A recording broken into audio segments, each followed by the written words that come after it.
Hey guys, welcome back to Puro Astrology, where we talk all about astrology. I'm your host and astrologer, Denise, and in today's video, in honor of Scorpio season, we are doing a bit of a deep dive into a super Scorpio topic, intimacy. So intimacy is that feeling that you get when you have your walls completely down with somebody.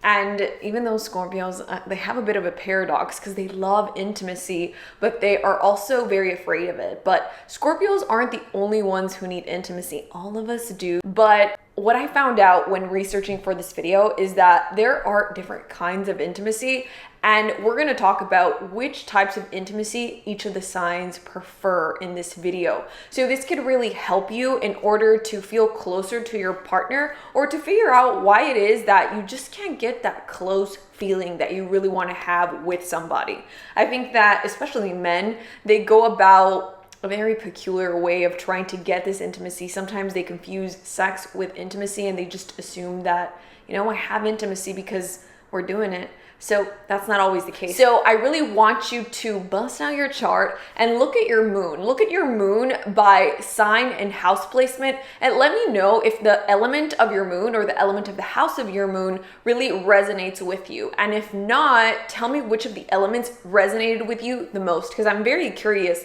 I found that mine mostly resonated with my moon, but I'm very curious to find out what you guys think about this. Okay, so now let's get into the 4 different kinds of intimacy that are described by goodtherapy.org. So the first one is going to be intellectual intimacy, and this one belongs obviously to the air element. This is when you can tell somebody what you really think about something. Tell somebody your most controversial or non-controversial opinions and you feel safe. This wouldn't really seem like some type of intimacy, but it really is. And this is the kind of intimacy that is important for air moon people in particular, for air people. And why might this be super important? Well, for these people, ideas, when we think about the air element really values communication and ideas. And if you aren't able to tell somebody your idea about a particular thing or your opinion about a particular thing, then you might not be able to feel that closeness with somebody. I find that the air signs really find communication very important. All of them do. The only one who might struggle with maybe saying their more unpopular opinions, this would be Libra, because Libra really wants to be gracious and to be sort of open-minded and fair. They don't really want to take a side. But nonetheless, let me know in the comments if you're a Libra, if you really find that intellectual intimacy is something that makes you feel really close to somebody. Sometimes I find that I have Libra friends that I don't really know what they think about anything really, because I'm a very passionate person, and maybe sometimes they don't want to upset the crazy fire lady, so they don't tell me. So let me know in the comments if you're a Libra and you have no problem stating your more unpopular opinions. And also let me know if you're an air sign. Do you find it super, super important to be in constant communication with the person you're close to? Will you feel totally disconnected from them if they have a super busy day and they don't check in with you? Will you feel totally unloved? Or are you sort of understanding people get busy and it doesn't really bother you that much? Let me know in the comments. So the next kind of intimacy, this is the one that we all probably assume is intimacy, and that's emotional intimacy. And that one I gave to the water element. So the water element really deals with emotions, memories, feelings, everything like that, right? The subtle things that we can't see, but that really, really bind us together. So when we were talking about emotional intimacy, this is being able to tell somebody how you really feel about something, how you feel about the way that they make you feel, how you feel about things that have happened to you, maybe talking about traumatic, painful experiences that you've had in the past. Water people who prefer this kind of intimacy, they really do not feel like they're connecting with you if you are not sharing your feelings. And this could sometimes be troublesome if maybe you're an earth sign, or you are super air dominant and you're more logical, you're not so much concerned with feelings and emotions, and it'll be more difficult for you to have the words to express things that is going to make the water person feel connected. Remember, they really need this in order to feel connected to you. So I always tell people who are in couples like this, you need to develop the vocabulary to talk about your feelings. Sometimes, especially if you're a super heavy like fire person or air person, you might only have feelings for like a few things. Like I feel angry and everything is I feel angry, or I'm upset. Well, what do you mean by upset? Like what particular emotion are you feeling, right? The water people are going to have like a rich vocabulary that describes their inner world, and the rest of us might be like, I don't have those words. And this is especially true for men, because men are not socialized to talk about their feelings, but a man who knows how to talk about his feelings and knows how to express his emotions to a woman in a hetero couple, I don't know about gay couples, probably too, I don't know, let me know in the comments. So a man that like has gone, like society has tried to socialize him to not do that, and he still is able to do that, super valuable and really hot. So, and then lastly, there are two other kinds of intimacy, and these two, I'm not entirely sure if I should put them one with fire and one with earth. Let me know what you think in the comments, but hear me out. So the first one is going to be experiential intimacy. And this has to do with shared experiences. When you share something new with somebody and how that makes you feel very bonded. I think I'm a fire person, so this is what I prefer. Doing new things with somebody that I love or somebody that I care about makes me feel like we're together. If we're not doing things together, pretty much I forget about you. So this is how the fire element functions, in my opinion, because fire is very action oriented. So action, doing things, experiences, but I do understand that you can experience things that aren't very active. So this is why I wasn't sure if I should put this with the fire element or if I should put this with the earth element. So people who prefer experiential intimacy,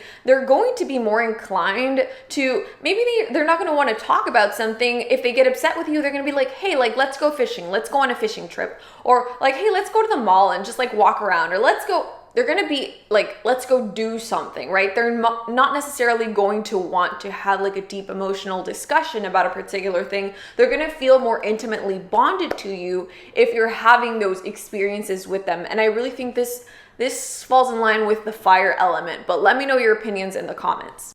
And lastly, we have, obvious, the one that we all already assumed was intimacy, sexual intimacy. And this one I gave to the earth element because even though, yes, Scorpio rules sexuality and sex, I feel that the act of like sexual intercourse itself, that is going to be an earth thing because it happens on the physical plane.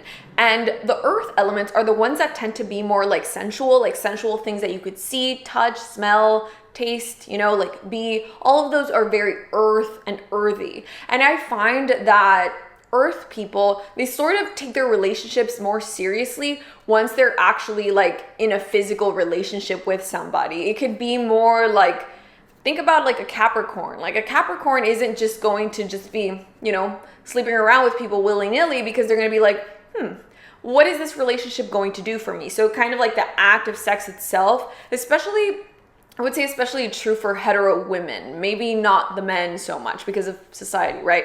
But this is, I feel like it makes it more tangible and more real if you're actually sleeping together. But let me know in the comments what you think about that. So from these, I really feel that the moon would be the planet to tell you what is the kind of intimacy that you prefer. Obviously, if you have all of the types of intimacy, that would be great. But I know that there are people who are really heavy, like air dominant. I read about a famous like baseball player who had 72 girlfriends, or just like a really like crazy number of relationships, and he never really settled down with one person. And when they would ask him like, and does this make you happy? He was like, yeah, like I don't mind not having like one person to grow old with.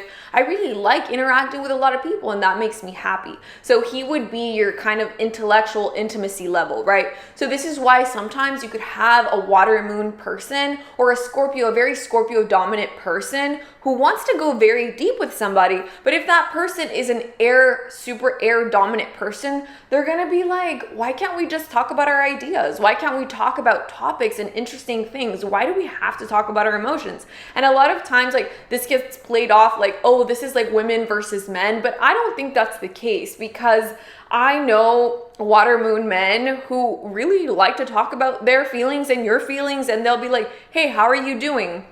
And for example, I'm a woman, but I have a fire moon. So I don't have the vocabulary to be like, how are you feeling? Like, how are you doing with this thing? So this is something that I've had to learn and develop over time from learning from my friends because I'm surrounded by water moons. So I don't necessarily think this is like, men are this way and women are that way. I really think it has to do more so with the elements and what kind of vocabulary your element is inclined to use. So let me know in the comments what you think. Does your moon sort of fall in line with the element of the type of intimacy that I said? What do you think about the whole fire versus earth thing? I wasn't sure about that.